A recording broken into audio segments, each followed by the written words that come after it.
Behind me is the rarest version of the new Lexus LX, and this is the last new car that I'm ever gonna buy. I'll include a link to the Lexus of Murray's website in the description down below. They're the ones that helped out with this whole process of acquiring this. So yeah, link to their website. Let's just get right into the video.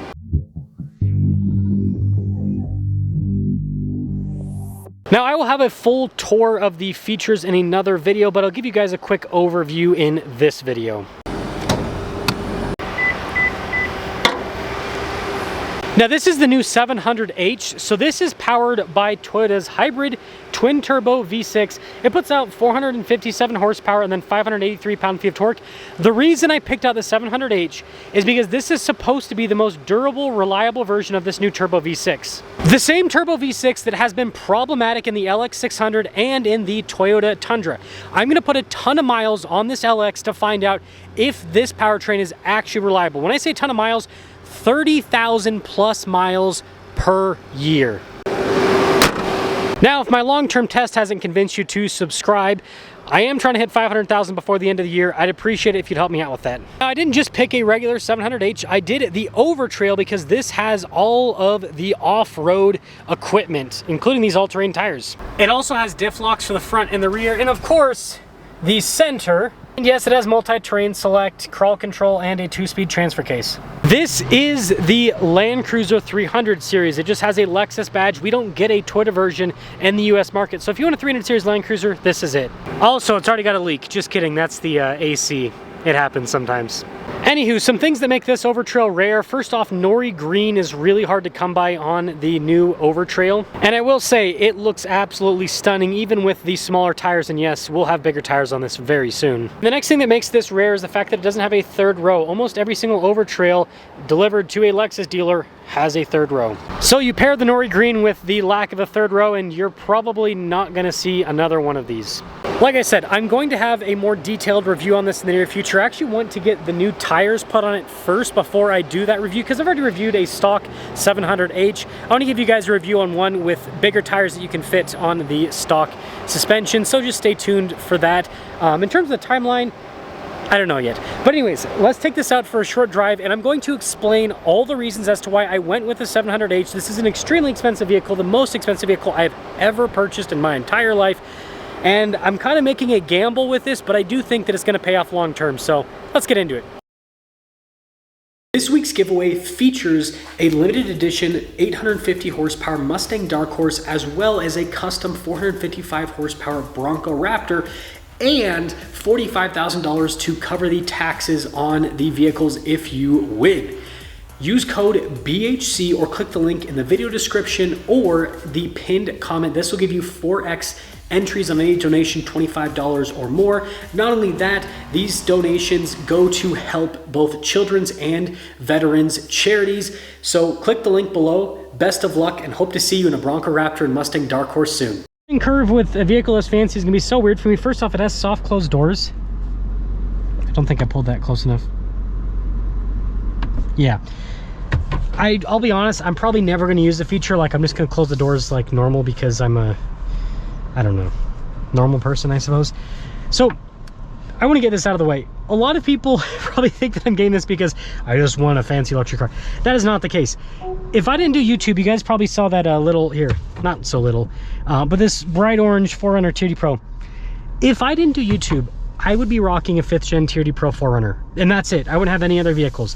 That vehicle is extremely reliable, capable, and I like basic stuff.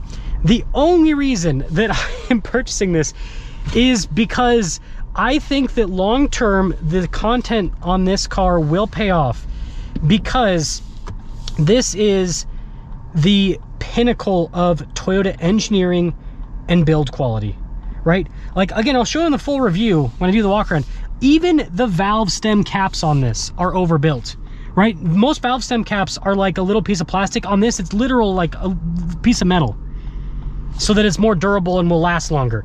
So again, I think that long-term, showing if this is reliable or how reliable this is and everything, I think that it will hopefully pay off, because again, I drive a ton of miles, over 30,000 miles per year. Some of that's on press cars, so that's why I won't be able to put, I drive about 45,000 miles a year, but because I drive the manufacturer cars every so often, then that eats up some of the mileage that this would have normally seen.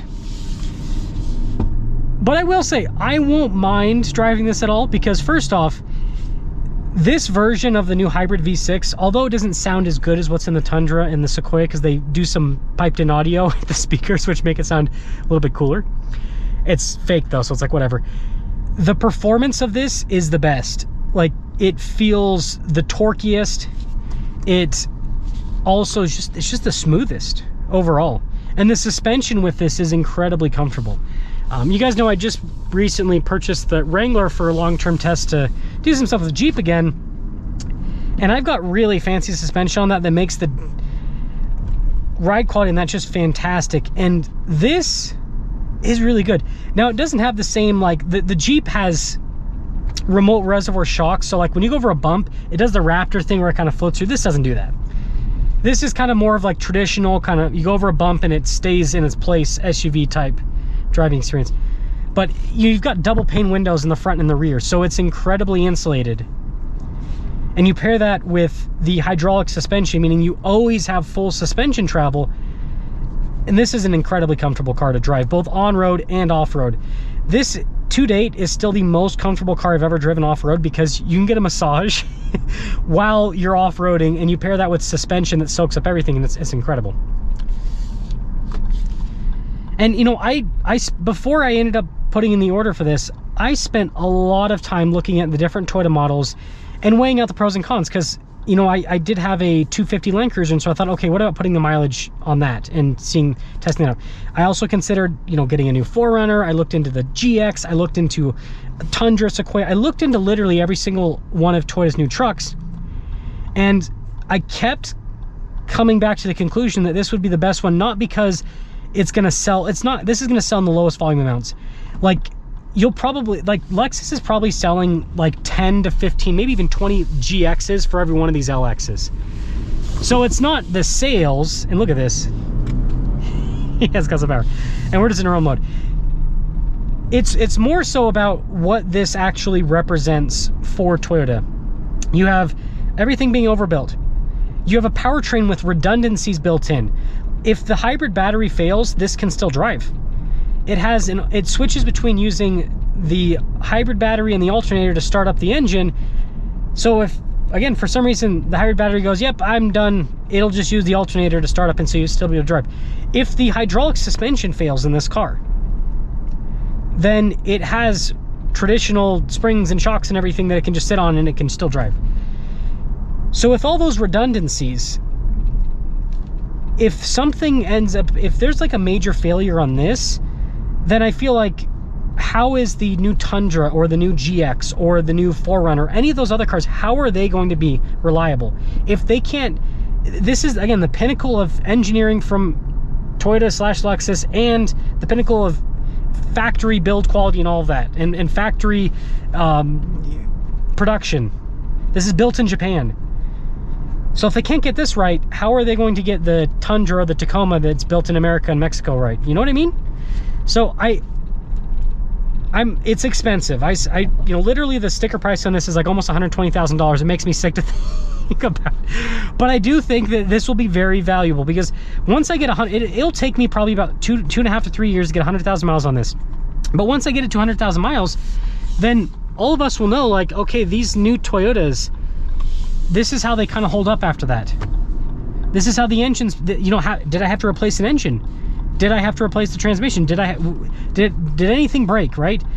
At that point, we'll have a pretty good idea in terms of what's going to happen, and I think it'll let us know the future of Toyota.